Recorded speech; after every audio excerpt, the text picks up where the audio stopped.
Mga girls, dito naman ako sa San Peter magsindi ng kandila sa mahal na Mary.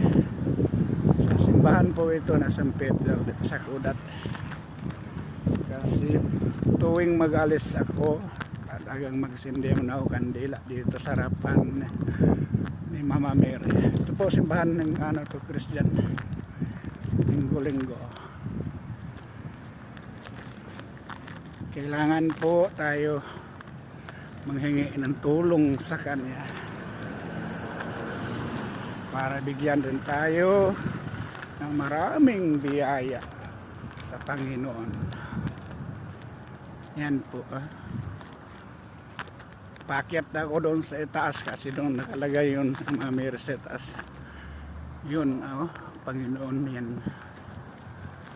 Hanggang dito na lamang mga kababayan ko.